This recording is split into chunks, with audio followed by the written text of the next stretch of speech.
Dolphin Story. Так, сцена тоже есть традиционная свадьба. Мы видим музыкантов. Это музыканты острова Джерба из Азии. До сих пор они одевают эту, значит, одежду специальную, это мужские юбки, практически большие барабаны, дудка специальная. Они использовали этих музыкантов раньше для того, чтобы объявить начало свадьбы. Знаем, что раньше не было приглашений, и вынуждены были объявить эту свадьбу всем жителям поселка. Так что они нанимали таких музыкантов, они шли по улицам, значит, города, поселка или деревни, играли музыку, дальше за ними шли мужчины, и совсем сзади, значит, шли женщины. И все время люди присоединились к этой толпе, и толпа становилась все больше и больше. Так все люди подходили и спросили, чья это свадьба, они, естественно, им объявили. Считается, что они их пригласили. Это таким образом они пригласили мужчин. Так что они останавливались местами, играли музыку, мужчины танцевали, иногда стреляли в воздух, для того, чтобы привлекать внимание людей. Так, здесь мы видим другую сцену, когда посередине мы видим жениха. Тот жених одет в этом национальном костюме тунисском с названием джеба. Джелаба в Марокко, в Египте она длинная, с длинными рукавами обычно, но в Тунисе широкая должна быть. До сих пор пожилые люди одевают, кстати, эту джебу. Она дорогая достаточно, особенно когда бывает из шелка. Значит, одевают, когда идут в мечеть, на пятничную молитву, когда на свадьбу, или когда бывают религиозные праздники. На голове мы видим именно эту специальную тюбетейку, тунисскую. Тунисский головной убор с названием шешир. Кстати, тоже из чистой шерсти. Сейчас очень мало мастеров в столице, которые еще занимаются этим делом. Жених стоит между двумя женщинами. Обращаем внимание на краску на руках у этих женщин. Значит, это не простая краска, это краска из хны. Хна – это растение. В Тунисе, женщины в мире знают хну как краску для волос.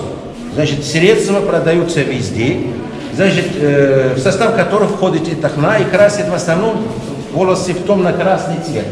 Но в Тунисе используют хну до сих пор как женское украшение, значит, красят этой хной ладони и подошвы ног. Значит, это растение, это дерево невысокое, которое дает листья небольшие зеленого цвета. Эти листья сушат долгое время на солнце, потом пилят и получают такой мягкий порошок. Он продается, кстати, везде, в магазинах для специй или на восточных базарах.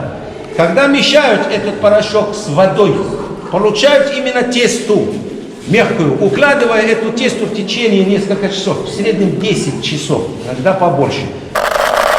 Значит, дает именно такой томно-красный цвет и непростой. Значит, бывают рисунки разные. И раньше, и сейчас есть женщины, которые этим занимаются. Потому что укладывание хны в Тунисе остается все время одним из свадебных обрядов. Если раньше укладывали хну по несколько раз, даже по 3 раза, первый, третий и пятый день, то сейчас эту хну укладывают в первый день свадьбы, потому что стали сыграть свадьбу в течение не больше 3 дней, по-современному. Значит, во-первых, должны были пригласить женщин на эту церемонию и на эту свадьбу. Так что использовали хну для того, чтобы пригласить женщин. После того, как получили из этой хны, значит, тесту, они получили шарики небольшие. Дети взяли эти шарики на подносах и отправились, раздали обычно эти шарики по соседним домам. Они стучали и давали эту хну. Естественно, женщины интересовались, откуда, значит, от кого. Они им сообщили. Это означает обязательно, что они их пригласили на эту свадьбу. И на следующий день обычно начинается эта свадебная церемония. И это церемония укладывания хны. Каким образом? Обычно они собираются у невесты, значит, дома. И нанимают эту женщину-специалист, которая укладывает эту хну. Она укладывает хну значит, и невесте, а также некоторым девушкам, которые присутствуют на этой церемонии. Раньше, например, выбрали именно незамужних женщин. Почему? Потому что думали, что таким образом эти женщины или девушки тоже скоро выйдут замуж. Значит, в Тунисе существует церемония укладывания невесты. Это женское окно. Мусульманское обрезание. Да, это ритуал, это обряд, который практикуют мусульмане до сих пор. Значит, после рождения, то в возрасте 6 месяцев и до 3 лет, в основном в среднем, значит, делают обрезание мальчиков. И раньше сыграли эту свадьбу в течение практически 3 дней. Это счастливый, значит, радостный такой случай, который бывает раз в жизни. Значит, обычно они приглашают людей на обед тоже. Также, значит, привезли этих детей в хамам, в баню. Потом укладывали им хну тоже. Дальше одевали так красиво, и обычно многие посещали здания мавзолеев святых людей или места захоронения самых известных святых людей в городе, для того, чтобы получить просто благословение. Потом, значит, уединились в комнате, и вот уважаемый человек, который этим занимался. Я думаю, что он не так похож на хирурга или на врача, хотя это практическая операция. Это человек, который только этим и занимался, либо мог быть парикмахером. Парикмахер несколько десяток лет назад в Тунисе человек, мастер на все руки. Значит, он мог лечить людей, выдернуть зуб, так далее, и заниматься именно этим делом. Значит, сделать обрезание. Делали обрезание в течение несколько секунд. Обычно многие помнят такой жест, птица летит, все делали обрезание. Естественно, без наркоза. После этого они использовали в основном традиционную медицину для того, чтобы остановить кровь. Помнят, многие, что использовали кофе. Либо листья, которые жевали от перца зеленые, они не острые, кстати, и клали на то место. После этого они взяли этот кувшин небольшой, заполнили конфетами, сухофруктами и разбили его во дворе об стену, потому что во дворе обычно стояли мужчины и дети, ждали исход этой операции, значит, этого обрезания. Женщины обычно закрывались в комнатах. Таким образом, они знали, что обрезание сделано, без проблем. После этого взяли ребенка, уложили в кровать, и вот подошла очередь мужчинам для того, чтобы подойти и поздравить отца, и дать деньги. Обязательно. Тоже кто-то стоял и записал, этот дан столько, другой дан и так далее. Они показали деньги, значит, ребенку для утешения. Вот твои деньги, клали ему под подушку. Так многие спрашивают, а сейчас как? Значит, происходит именно это обрезание.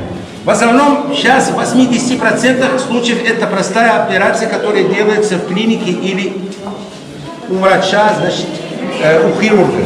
Значит, ходят или идут несколько человек, самые близкие, в течение 3-4 часов делается операция, и дальше они могут возвращаться домой, и он мог, значит, идти играть, простите, значит, друзьями. Так, здесь мы будем наблюдать за этими костюмами. В этих разных щетинах мы видим разные костюмы. Значит, характерные для каждого отдельного города. Это свадебный именно костюм. Тут написано костюм города Сус, города Сфакс, например, Хамамид и так далее. Это костюмы, которые шили руками. В основном женщины. Они шили их из позолоченных ниток тоже. Они тяжелые. И это ручная работа. Шить один костюм занимает иногда несколько месяцев. Так что они были дорогими. И женщины, для невесты одевали их для именно презентации. Также во многих городах существовали костюмы для каждого отдельного обряда. Когда укладывали хну, они одевали какой-то костюм. Когда шла женщина в хамам, одевали другой костюм. Для презентации самый красивый костюм. Сказать, что сейчас дают их на прокат. Хотя свадьба сейчас по-современному, но некоторые невесты хотят как-то одевать для фотографий. Фотографироваться в этих костюмах. Видим, значит, мужчин, которые, видимо, чем-то занимаются, значит, ритуалы, разные танцы. Значит, это обычно внутри места захоронения святого человека. Да, в Тунисе бывают самые разные религиозные праздники. Самый важный религиозный праздник – это день рождения пророка. Я не могу сказать, что сейчас его отмечают таким образом. Нет, сейчас отмечают, когда, значит, поют разные песни, стихи о пророке, когда в течение 15 дней внутри мечетях читают, значит, Коран. Ну, в местах захоронения святого человека встречаются раз в год для того, чтобы отмечать, значит, сколько-то лет со дня рождения этого человека или сколько-то лет со дня его смерти.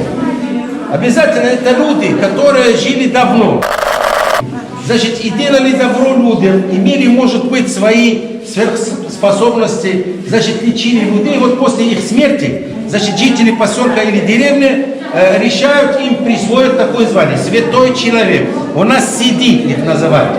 На острове Джерба Сиди Зейд, Сиди Исмаил, Сиди Ибрахим. На материке практически их тысячи и тысячи. Значит, в Тунисе Сиди Мусаид, Сиди Бедахсан, Сиди Мяхр. Значит, женщины тоже были. И есть Леля Мерим, Леля Сейда, значит, Леля Умзин и так далее. Значит, люди, многие верят в этих людей до сих пор. Кстати, здание похоже на мечеть, но без минарета. В основном купол. И внутри похоронен этот святой человек. Вот бывает такой саркофаг или сундук зеленого цвета. Вот это просто для того, чтобы показать место захоронения святого человека. Эти люди похоронены тоже под землей, как все мусульмане. Таким образом, значит, после их смерти люди считают их посредниками между мусульманином и Богом.